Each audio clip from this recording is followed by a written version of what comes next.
No Saber Direito desta semana, você vai conhecer o funcionamento do Sistema Único de Saúde, o que a lei diz sobre a relação médico e paciente.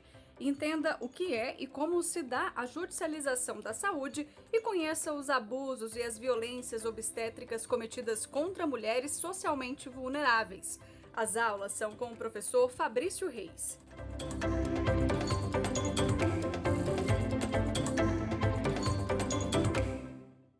Olá pessoal, sejam muito bem-vindos e bem-vindas à terceira aula do nosso curso aqui de Introdução ao Direito da Saúde. Nós já fizemos uma longa jornada falando um pouquinho sobre a origem do SUS, como que ele funciona, como é que ele é, falamos um pouquinho da relação do paciente com o profissional de saúde ou com a entidade de saúde, citamos aqui as possibilidades de negativa de tratamento, recusa terapêutica, objeção de consciência, então passamos aqui por várias questões introdutórias aqui para vocês terem um pouquinho uma noção de vários temas, de várias matérias desse grande nicho que é o direito da saúde.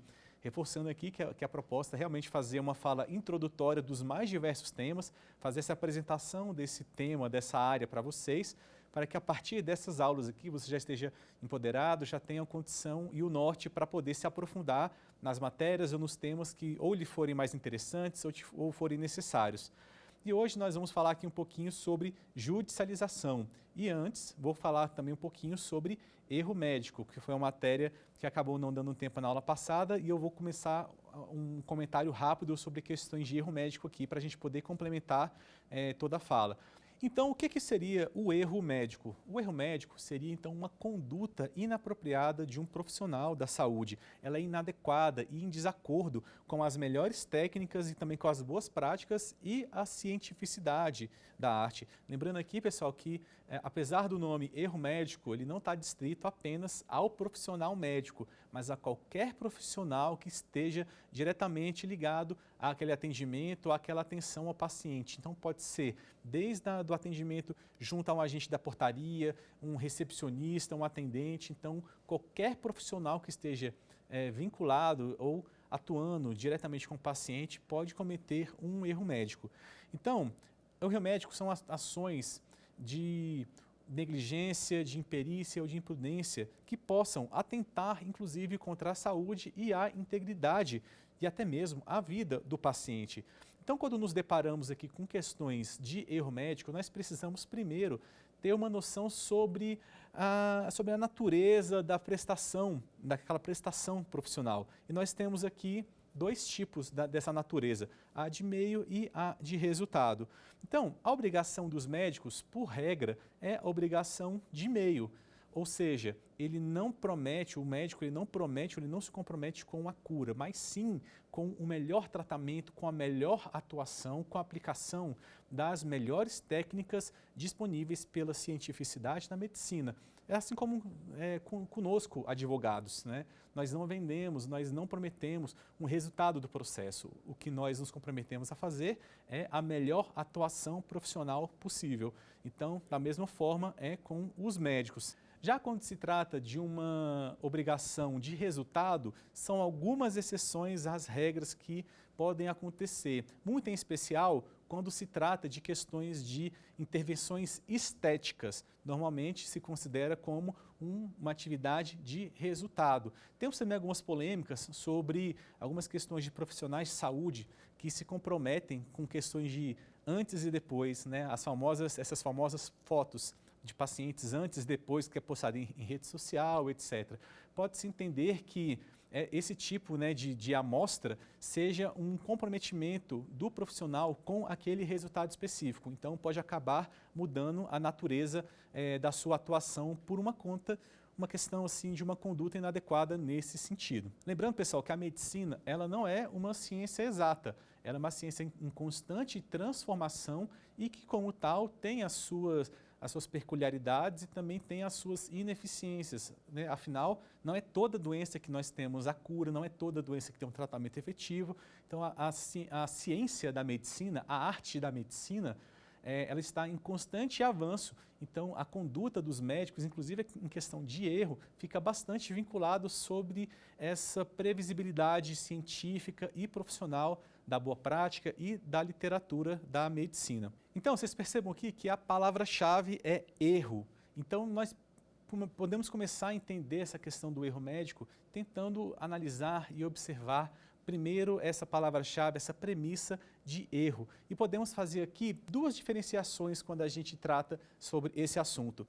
Então, nós temos aqui duas situações que são bem peculiares e que ajudam uma questão do entendimento. Primeiro, o acidente imprevisível é um dano que se origina de um caso inesperado, incomum, um fato que não era possível se prever ou evitar, um caso fortuito ou uma força maior.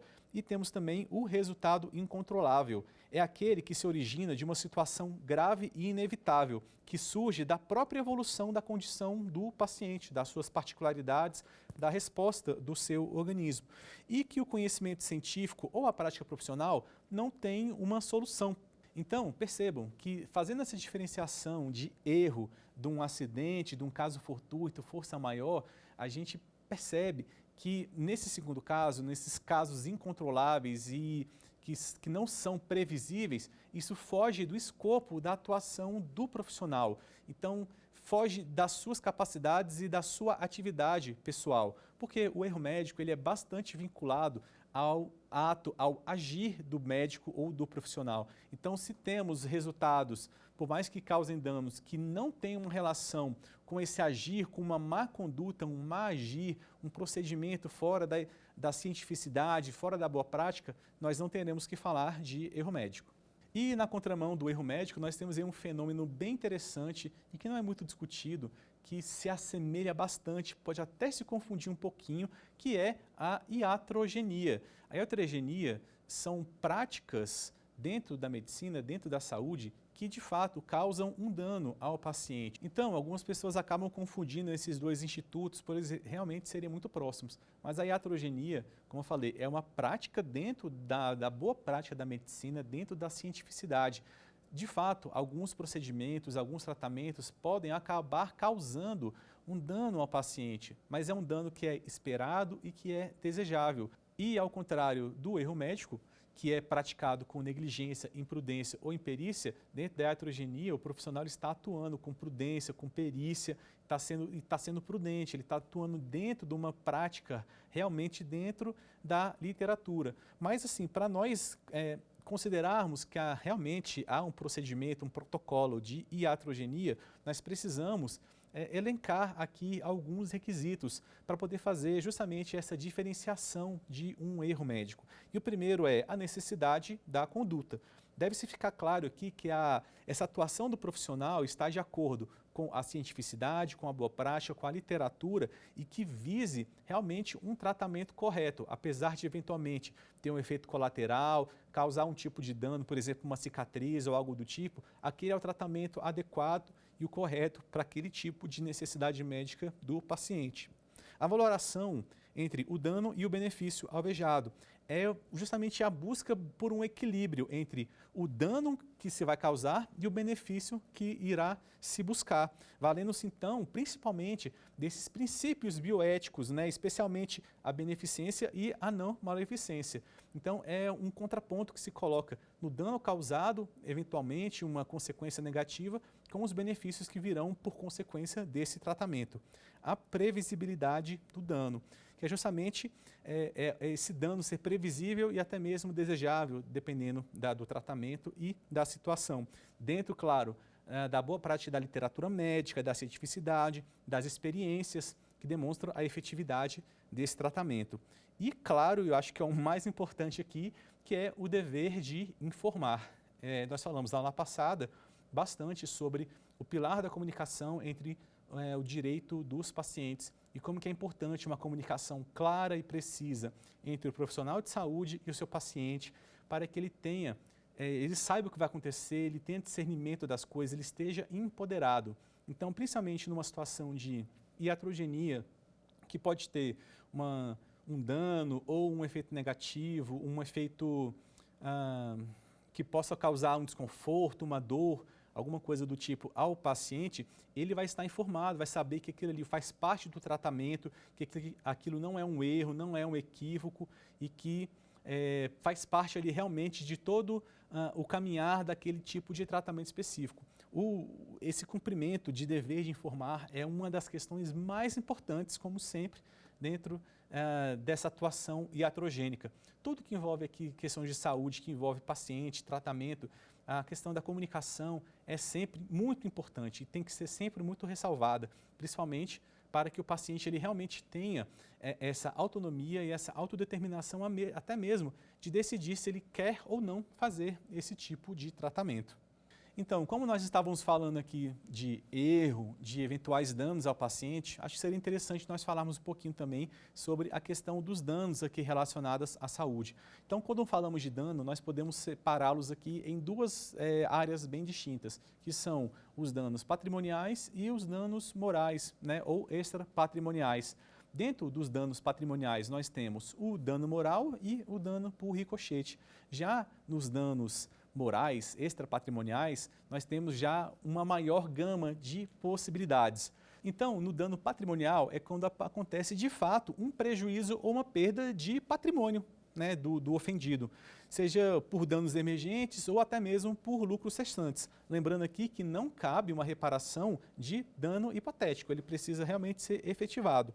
Já quando falamos dos danos extrapatrimoniais, nós temos aqui o dano estético, dano moral, dano existencial e também o dano por ricochete. Ele está enquadrado nas duas naturezas de dano. Já no dano moral, ele tem uma natureza muito mais empírica, ele tem uma ofensa moral, uma ofensa e um afronte ao íntimo e ao âmago daquele paciente, daquela pessoa.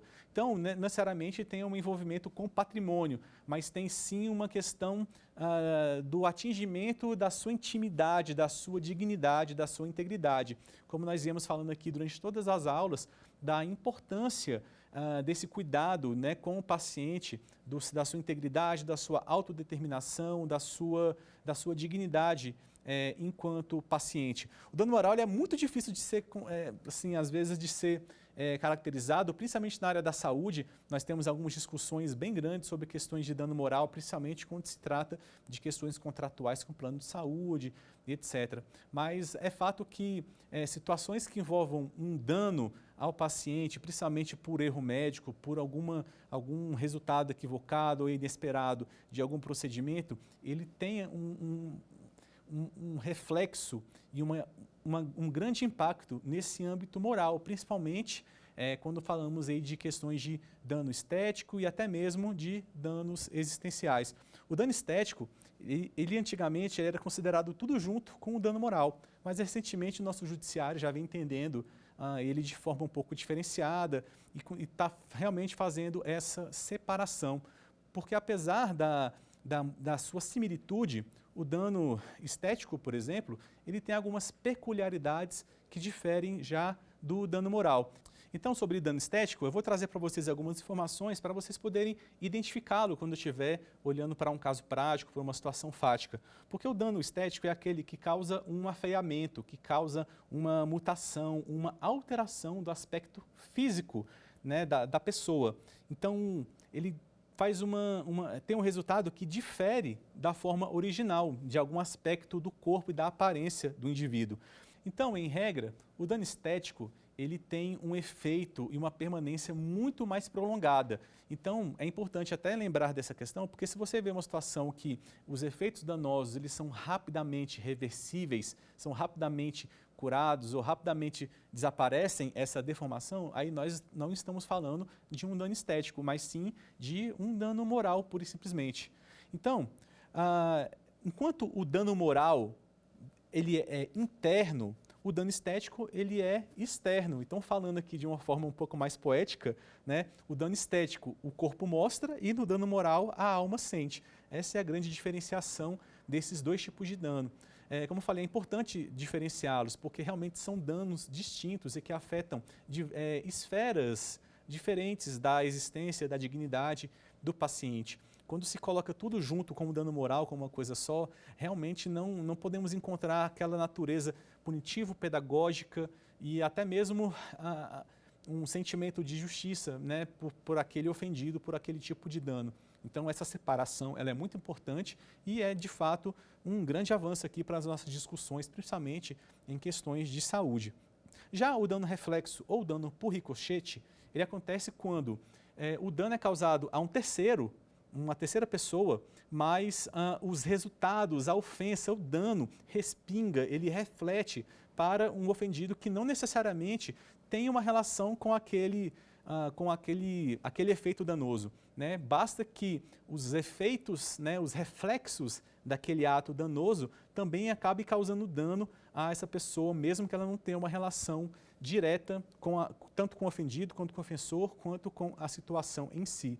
Ainda é um tipo de dano que não está tão pacificado assim, há muitas discussões sobre esse tema, mas também é um tipo de dano também que vem ganhando bastante força e que é também tão importante quanto, pois às vezes um ato danoso, né, um dano, ele repercute em outras esferas, em outras pessoas, e é preciso que o judiciário reconheça isso. Então, nós falamos aqui então sobre questões de erro, sobre questão de dano, e também seria importante falarmos um pouquinho também sobre as questões de responsabilidade. Como é que funciona a responsabilidade dentro dessa área da saúde, a responsabilidade do profissional de saúde, a responsabilidade de uma entidade, do hospital, clínica, como é que é a natureza desses tipos de atores envolvidos aqui na área da saúde. Então, primeiramente, a responsabilidade, por exemplo, de um médico ou de um profissional de saúde, a princípio, ela é subjetiva, ou seja, precisa-se da comprovação da culpa, de nexo causal, a questão da negligência, imprudência ou imperícia, como a gente falou no erro médico também.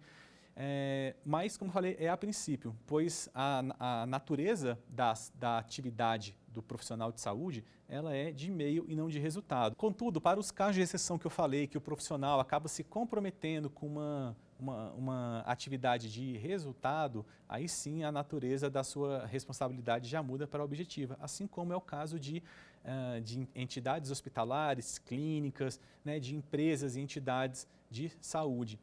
No caso dessas entidades, a sua responsabilidade é objetiva e ela está justificada justamente pelo risco do negócio. Ela está muito baseada, inclusive, por uma questão de tutela do direito do consumidor.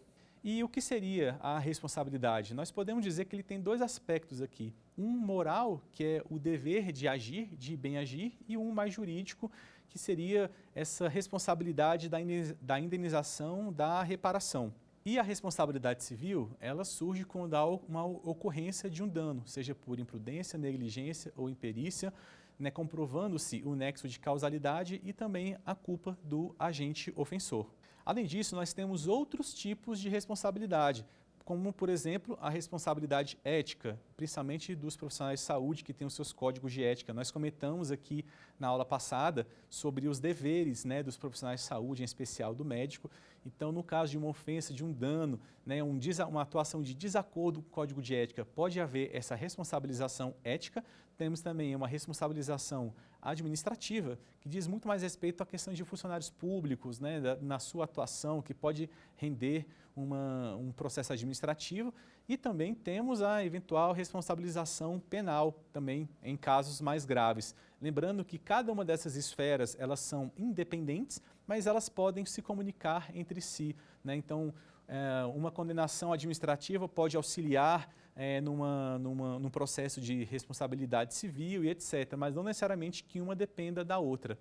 Mais uma vez, falando sobre as entidades médicas, clínicas, hospitais, etc., a sua responsabilidade ela é objetiva por uma questão mesmo do risco da atividade. Ou seja, não se precisa comprovar culpa, não se precisa comprovar o nexo de causalidade, basta que haja a ocorrência de um dano. E essas entidades, né, esses agentes de responsabilidade objetiva, caso respondam por algum processo, por alguma questão, alguma responsabilização, eles têm o direito de entrar com uma ação de regresso, eles têm o direito de regresso para pedir a responsabilização daquele agente específico que causou o dano. Por exemplo, um profissional, um membro do quadro do hospital, por exemplo, há essa possibilidade também desse direito de regresso da entidade em face desse agente pessoalmente que causou o dano e que acabou responsabilizando, né, a pessoa jurídica, a empresa. Lembrando aqui, pessoal, que a não obtenção de um resultado, de um tratamento, de uma cirurgia, não necessariamente represente uma responsabilização, represente um dano. É importante relembrar isso. Como eu falei, a ciência da medicina, da enfermagem, da saúde, ela está em constante evolução. apesar dela não ser perfeita, não atender e não resolver todos os casos, o papel do profissional de saúde não é necessariamente a cura, mas sim a aplicação do melhor tratamento, da melhor técnica possível. Então, a mera frustração de uma expectativa não é suficiente para ensejar uma responsabilização. Então, nós passamos aqui falando sobre dano, sobre responsabilidade, sobre erro médico, e tudo isso culmina aonde? No judiciário. E aí é o tema que é um pouco mais polêmico, que eu gosto muito de falar sobre isso, que é a questão da judicialização. Inclusive, eu vou propor para vocês aqui, tentar mostrar para vocês uma forma diferente de se olhar por esse fenômeno, uma nova forma de poder observá-lo e poder manejá-lo e poder atuar com isso, tentando desconstruir aqui alguns argumentos e mostrando uma outra visão, uma outra forma. Inclusive, principalmente, já começando aqui, fazendo uma separação, né, da judicialização da saúde e a judicialização da medicina, por exemplo, que não é a mesma coisa. Então, nós temos, inclusive, uma fala da professora Camila Vasconcelos, uma professora que eu admiro bastante, e ela tem uma fala que resume bastante como que funciona essa diferenciação da judicialização da saúde e a judicialização da medicina. E ela diz: a judicialização da saúde, que se refere à busca de pacientes pela realização do direito à saúde, de modo amplo, tendo por opositor o poder público ou ente privado, a quem se dirige a concessão pública. E a judicialização da medicina, que abarca as questões atinentes ao conflito surgido no interior da relação assistencial entre médico e paciente. Então, a judicialização da saúde, ela diz muito mais a uma questão de acesso, de busca de acesso do paciente, a busca da concretização do seu direito constitucional, seu direito fundamental, que é o direito à saúde. Então, a judicialização da saúde realmente tem muito mais a ver com ações relacionadas a SUS, a plano de saúde, a negativa de tratamento, a falta ou dificuldade de acesso, seja a tratamento, cirurgia, fármacos, etc. Já a judicialização da medicina diz muito mais a questões atinentes a essa relação do paciente com o profissional de saúde, né? Na aula passada nós falamos bastante aqui sobre os direitos e deveres. Então, em situações desses deveres não serem cumpridos, serem quebrados, o que ocorreria um erro médico, um eventual dano, aí sim entraria aqui questões da judicialização da medicina, assim como uma questão judicial referente à defesa dos médicos, seja nos seus conselhos de classe, seja também em questões administrativas. Eu não vou ficar trazendo aqui para vocês uma série de números e de estatísticas, muitas vezes que são bem alarmantes, porque apesar desses números, né, dessas estatísticas serem importantes para o entendimento do fenômeno, muitas vezes eles acabam desvirtuando um pouco a discussão e distorcendo um pouco as coisas. Né? Por exemplo, se diz que no Brasil a cada 1 hora 3 médicos são processados. Isso é um dado que assusta e que causa um alarmismo. Mas, complementando essa informação, se esquecem de falar que, apesar do aumento percentual do número de ações contra médicos, o número de condenações continua o mesmo. Então, quer dizer que, apesar de um aumento de judicialização, não quer dizer que seja um aumento de condenações ou de uma resposta realmente efetiva do judiciário negativa ao médico. Pelo contrário, o judiciário vem mostrando que uma atuação bem feita de um profissional na defesa do profissional de saúde, do médico, como que é importante, né, a importância de se reconhecer o erro médico, se entender como é que funciona, que não necessariamente uma frustração do paciente ela enseja em um dano. Então, apesar à primeira vista levarmos um susto, né, a cada 1 hora 3 são processados, quando a gente vai ver, o número de condenações continua o mesmo, que mostra, na verdade, uma diminuição de condenações, levando em conta que o número de judicialização aumenta, mas o de condenação não. Então, quando a gente ouve falar sobre judicialização, principalmente nos grandes congressos, nos eventos acadêmicos, nós temos realmente sempre um discurso que é muito repetitivo e que é sempre usado nesses eventos. E o que podemos observar é que, normalmente, quem está falando sobre judicialização é justamente o gestor do plano de saúde, é o gestor do SUS, não necessariamente, por exemplo, um membro de um conselho de saúde ou um advogado de paciente. Então, normalmente se trazem alguns dados e algumas informações que, a princípio, podem assustar, podem causar um certo temor, né, um certo sentimento de complexidade que, na realidade, acaba não sendo tão assim. Um dos argumentos mais comuns que se tem, principalmente quando se trata de judicialização contra o SUS, que se alega que o cumprimento de uma liminar, por exemplo, de um paciente que precisa de um medicamento de alto custo, iria impactar sobremaneira economicamente o SUS e que, por conta disso, vários outros pacientes ficariam sem o atendimento, né? Isso prejudicaria, por conta de um paciente, prejudicaria um grande grupo, centenas ou milhares de pacientes. Esse argumento não se sustenta, primeiramente, porque o direito à saúde é um direito fundamental, é um direito constitucionalmente tutelado. E nós falamos aqui nas aulas passadas que, como tal, o Estado ele tem o dever de suprir essa necessidade do paciente, independente, né, da complexidade, independente, inclusive, do valor. Como é que damos valor à vida, né? Até que valor se vale a pena salvar ou não a vida de um paciente. Além disso, nós falamos aqui na aula passada sobre as diretrizes do SUS, sobre os seus fundamentos, como que ele é universal, como que ele é equânime, como que ele é integral. Então, é da própria natureza do SUS ele atender toda e qualquer demanda, toda e qualquer necessidade de saúde do paciente, independente da sua complexidade. Inclusive, como eu ressaltei na outra aula também, graças ao SUS, que muitos pacientes, principalmente pacientes com doenças raras, que a gente vai falar um pouquinho na última aula sobre eles, e outras populações igualmente vulneráveis, fragilizadas, invisibilizadas, como, por exemplo, a população trans, consegue ter acesso à saúde. E ao SUS se garante essa integralidade de atendimento, independente da complexidade. Então, é importante a gente sempre levar em conta essa questão.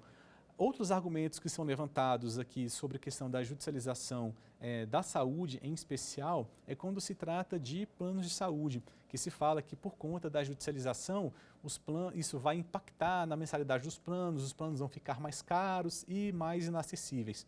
E o SUS, ele garante justamente essa integralidade de atendimento, independente da complexidade.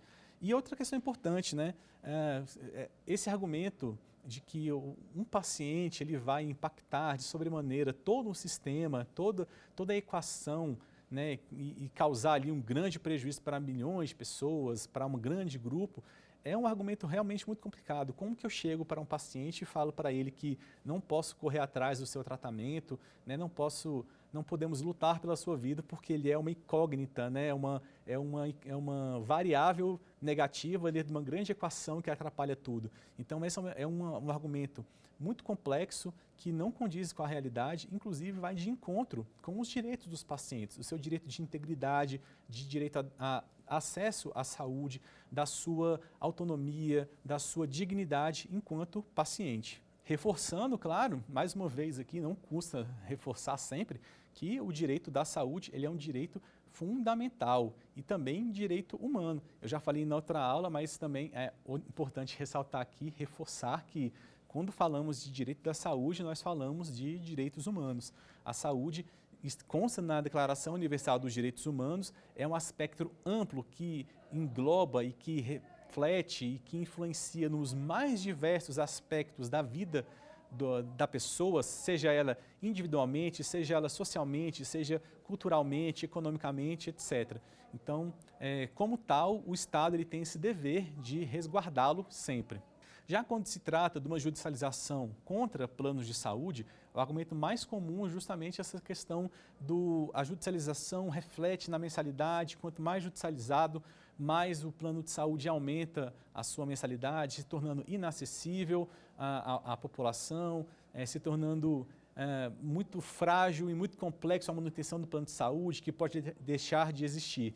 É, mais uma vez, o argumento também que não se sustenta quando nós paramos para ver a realidade. Os planos de saúde, se pararmos para pensar, hoje é muito raro você ver uma pessoa que não tem plano de saúde. Pelo contrário, ao contrário do que eles falam essa discussão alarmista de que os planos irão diminuir, irão se tornar mais inacessíveis, o que vemos é que cada vez mais pessoas estão tendo acesso a um plano de saúde. Nem que seja ali um mais baratinho, um plano de saúde da empresa, etc. Mas o fato é que eles estão se proliferando.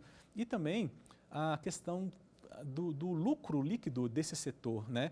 A saúde suplementar é um dos setores mais lucrativos da economia brasileira. Ao contrário da maioria dos setores do Brasil durante a pandemia, a saúde suplementar foi uma das pouquíssimas áreas que realmente teve aumento dos seus lucros. Só em 2017, os lucros estimados desse setor foi da margem de 6,6 bilhões de reais. Então, esse argumento de que a judicialização impacta negativamente no equilíbrio econômico-financeiro da saúde suplementar também não se sustenta ao longo do prazo. Eu queria chamar a atenção aqui justamente para essa forma de se ver a judicialização e principalmente ver a saúde. Se observar a saúde sobre o ponto de vista meramente econômico e financeiro, quando nós temos a saúde como um aspecto muito mais amplo, é um conceito muito maior. Eu já falei para vocês aqui várias vezes que a saúde não é apenas não estar doente, é o bem-estar biopsicofísico, social e espiritual.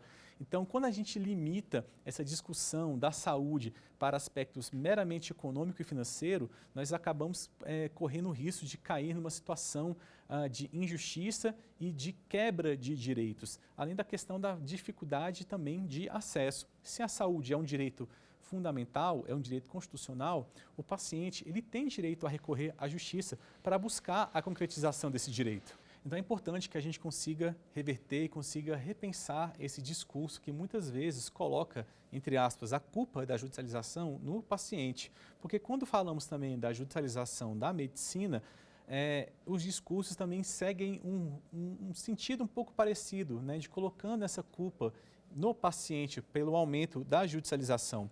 Os argumentos mais comuns quando a gente trata dessa matéria, quando a gente está ouvindo os especialistas falando nos congressos, nos eventos acadêmicos, eles trazem 3 questões que justificariam o aumento da judicialização em face dos médicos, que seriam as péssimas condições de trabalho, a falha na comunicação e a desumanização do atendimento e do paciente. Vocês perceberam aqui que esses 3 fatos aqui que são elencados pelos profissionais e pelos experts da área, eles caem perfeitamente nos 3 eixos que eu falei na aula passada dos direitos do paciente. A péssima condição de trabalho quer dizer aquela questão do eixo da segurança, da integridade, que não se tenha boas condições de manutenção, de cuidado do paciente. As falhas na comunicação, que eu já bati muito nessa tecla, da importância da comunicação precisa e clara para o paciente, e também a desumanização do atendimento do paciente, que é o eixo daquele atendimento, do acolhimento, do manejo e manejo adequado e do reconhecimento e da adequação da dor para o seu trato efetivo. Então, quando falam da judicialização por conta do paciente, o que motivariam os pontos que são comumente levantados nos eventos acadêmicos são a frustração da expectativa do paciente, pacientes que se formam em fontes duvidosas ou que são desinformados, a facilidade de acesso ao judiciário, a falta de consequência da judicialização, em especial com a gratuidade de justiça, e a tentativa de se obter vantagem econômica. Eu gostaria de explorar um pouquinho esses pontos aqui com vocês, para a gente poder pensar um pouquinho sobre isso. Primeiro, a frustração da expectativa do paciente. Como eu falei, a mera frustração não enseja por si só um dano, não enseja por si só um erro, ainda mais um erro passivo de indenização. Mas ele pode ser uma frustração, pode ser sim questionado na justiça para que se avalie, que se averigue realmente a existência ou não de um dano. A questão dos pacientes que se informam em fontes duvidosas ou que estão desinformados. Fato é, como eu falei na aula passada, que a relação entre pacientes e os profissionais de saúde vem mudando. Os pacientes eles estão cada vez mais empoderados, informados. O advento do Dr. Google, por exemplo, é uma faca de 2 gumes. Ao mesmo tempo que o paciente ele consegue ter acesso a mais diversas informações, inclusive informações imprecisas, que não são realmente as mais corretas, também ele consegue saber melhor sobre suas doenças, sobre seus sintomas, em especial, por exemplo, pacientes que têm doenças raras, que têm algumas síndromes crônicas, doenças crônicas, que conseguem ali encontrar informações sobre sua doença, formas de amenizar os sintomas, grupos de apoio, etc. Então, o fato é que os pacientes estão, sim, mais informados, mais esclarecidos. E, mais uma vez, a gente tem que reforçar como que é importante, e eu vou ficar batendo nessa tecla até o final das aulas, como que é importante a comunicação clara e precisa entre o profissional e também o paciente. a facilidade do acesso ao judiciário e a falta de consequência da judicialização, em especial com a gratuidade de justiça. Isso aqui são dois pontos que me preocupam bastante, que me chamam muita atenção, porque é muito complexo se questionar o direito da ação do paciente e se mitigar esse direito que o paciente tem, não apenas o paciente, mas o cidadão, né, esse direito do cidadão de ter acesso ao judiciário para se questionar uma eventual frustração, um eventual dano. A gente ouve falar bastante sobre judicialização da saúde, mas você não ouve ninguém falar sobre judicialização do direito civil, judicialização do trabalho, etc. Por que só no direito da saúde, que é esse absurdo todo? Então, são subtextos que são um pouco preocupantes. Tentativa de se obter uma vantagem econômica, mais uma vez colocando uma pecha de oportunismo, né, àquele paciente, aquele cidadão que busca o judiciário para tentar uma reparação de uma ofensa que ele sentiu no seu íntimo, né, ou no seu estético também. Então, se ter discursos que se limitem esse direito do acesso ao judiciário, o direito de ação, que é também um direito constitucionalmente tutelado, um direito fundamental, são discursos perigosos e que também me chamam bastante atenção e nós temos que ficar atentos para esses subtextos, para essas entrelinhas. Então, muitas das demandas que envolvem médicos, profissionais de saúde, entidades hospitalares, elas tratam aqui de 3 pontos muito específicos: erro médico, a falha no dever de informar e questões atinentes ao sigilo. Nós já explicamos e já exploramos bastante todas essas questões nas aulas anteriores, como eu estava falando, inclusive, como que elas iriam refletir aqui na judicialização e como que é uma boa prática, né, um bom cuidado com os direitos e deveres dos pacientes, pode evitar justamente a judicialização. Inclusive em questões de falha de comunicação, questões de erro médico, até mesmo resultados inesperados de um procedimento. Eu sempre gosto de brincar aqui, de falar que grande parte das ações que envolvem saúde, elas poderiam ser resolvidas com um tapinha nas costas e com um pedido de desculpas, né? Porque muitas vezes o paciente ele quer justamente só saber que ele estava certo, que ele realmente foi lesado, que ele realmente teve um dano, não necessariamente ter um benefício financeiro ou então uma grande vantagem, ao contrário do que tentam fazer crer. Por que eu cito isso? Porque nós precisamos ver a judicialização de uma forma bem diferente. Hoje em dia, a judicialização ela está sendo vista, inclusive, à frente do direito material, quando se trata de direito da saúde. Muitas vezes, a judicialização, inclusive, é a porta de entrada. E o que eu defendo aqui é justamente o contrário, que nós entendamos que a judicialização ela não é um problema em si, ela é um sintoma de um problema muito maior. E quais são esses problemas maiores? A gente pode citar aqui diversas questões, por exemplo, a proliferação de faculdades de medicina, o grande aumento de profissionais de saúde entrando no mercado diariamente. Só em 2020 foram mais de 24.500 novos médicos adentrando no mercado de trabalho. Então nós temos várias questões aqui que podem envolver e que podem ajudar nessa questão da judicialização, não necessariamente mitigando o direito do paciente. Além desse grande aumento de profissionais, de faculdades, nós temos também realmente a precarização do mercado de trabalho e a desumanização do atendimento. Esses são fatos que acontecem e mais uma vez reforçando como tudo isso recai naqueles 3 pilares da aula passada.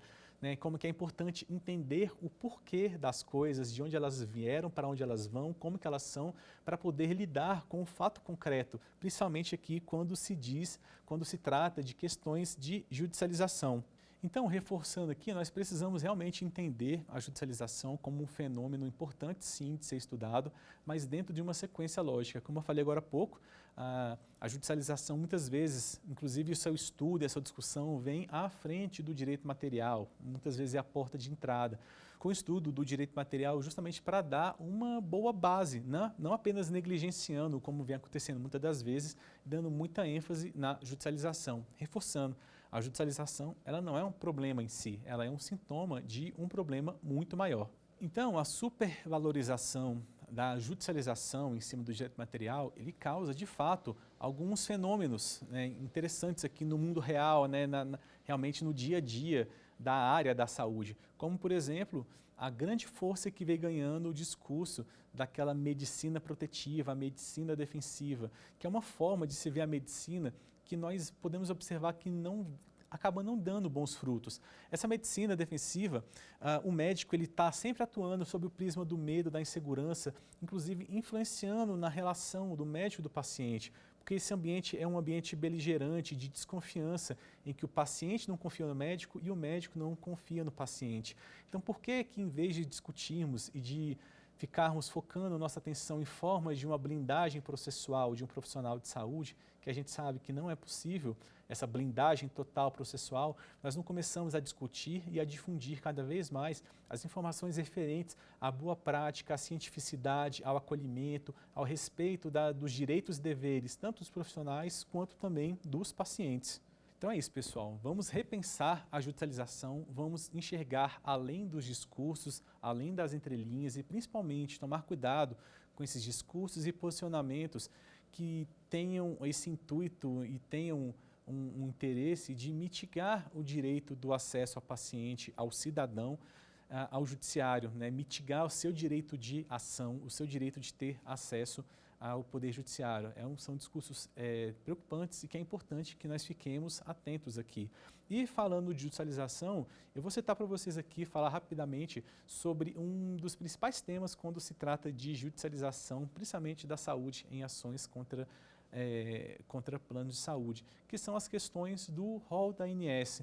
O rol da ANS é uma matéria, um tema muito comum, muito presente, principalmente quando se trata de direito da saúde. E para quem não conhece, o rol da ANS, ele está previsto na Lei 9961 de 2000, no seu artigo 4º, inciso 3º, que é justamente essa lei, a 9961 de 2000, a lei que cria a ANS. E ele fala que é competência da ANS, dentre outros, elaborar o rol de procedimentos e eventos em saúde que constituirão referência básica para os fins dispostos na Lei 9656 de 98 e suas excepcionalidades. Então é importante referendar e reforçar aqui que o rol são a referência de procedimentos mínimos obrigatórios pelo plano de saúde. Um parêntese importante aqui era que até pouco tempo atrás a atualização desse rol era a cada 2 anos. Mas com o advento da RN 470 de 2021, se mudou a forma como que é atualizado o rol, inclusive como é que se dá o seu procedimento. Então, como eu disse anteriormente, a atualização era a cada 2 anos e tinha todo um período específico de que toda a sociedade civil, as entidades de saúde, né, os interessados pudessem fazer as suas propostas, né, e o pedido de inclusão de novas terapias, novos fármacos, novos tratamentos e também o pedido de exclusão. Mas agora, com essa nova RN, mudou. Agora, o procedimento de atualização vai ser a cada 6 meses e o período de inserção, de requerimento, de inclusão ou de retirada não vai ter mais um período fixo, vai ser agora permanente. Então, vai ter sempre essa possibilidade da participação da sociedade civil junto à ANS para a modificação, a adaptação do rol da ANS, que vai ser atualizado agora a cada 6 meses. E um ponto muito importante sobre o rol da ANS é sobre a sua natureza, uma discussão que vem ganhando cada vez mais repercussão. O rol da ANS, ele é taxativo ou ele é exemplificativo? Até pouco tempo, nós tínhamos um entendimento relativamente pacífico que o rol da ANS ele era um rol exemplificativo, até mesmo pela força da lei, como o artigo que eu citei agora há pouco para vocês. Contudo, estamos começando a ver uma certa mudança de posicionamento do judiciário. E o que acompanhamos hoje é uma certa quebra de braço, um cabo de guerra entre a 3ª e a 4ª turma do STJ. Vamos lá.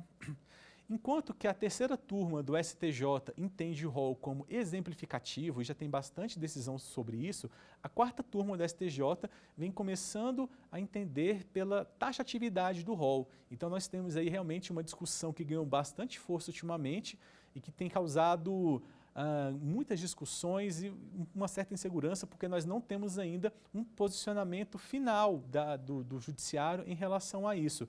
Mas o entendimento muito majoritário do nosso judiciário é justamente pela natureza exemplificativa do rol, né, como uma cobertura mínima, inclusive por uma questão de direito dos pacientes, de acesso e também pela própria determinação da lei, que fala que é a cobertura mínima obrigatória e não a máxima.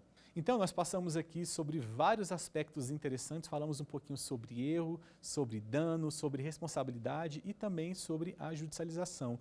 Espero que tenha ficado claro para vocês como que o entendimento de todos esses fenômenos, de todos esses conceitos, de toda essa introdução que eu estou trazendo para vocês aqui, como que ela impacta diretamente na judicialização, como que vemos esse fenômeno e como que pode, inclusive, ter um efeito positivo, né, na diminuição da judicialização, como entendemos os pormenores, né, de toda essa dinâmica da saúde, de todas as suas particularidades, isso reflete diretamente numa boa atuação do profissional, no bom entendimento do paciente e, consequentemente, na diminuição da judicialização. Então, vamos passar para o quiz para a gente poder fazer aquela revisão final da matéria?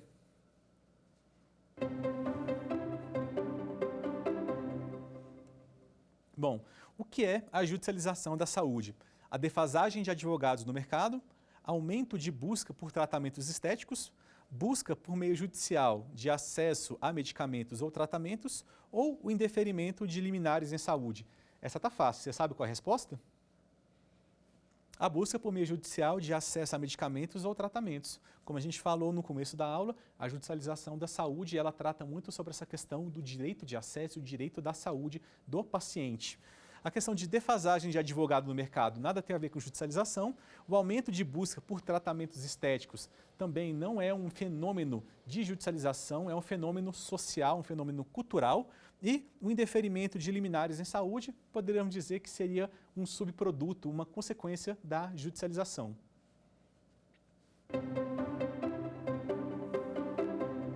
O que é a judicialização na medicina?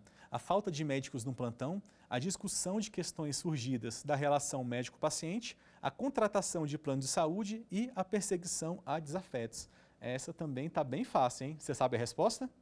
É isso aí, a discussão de questões surgidas na relação médico e paciente. Como eu falei também, diferente da judicialização na saúde, a judicialização da medicina, ela vai tratar dessa relação do paciente, não necessariamente do acesso, mas sim da forma como foi tratado, da forma como se dá o tratamento e das consequências desse tratamento, as consequências e os frutos da relação entre o profissional de saúde e o paciente e as consequências, né, dos caminhos que foram tomados, os tratamentos e fármacos.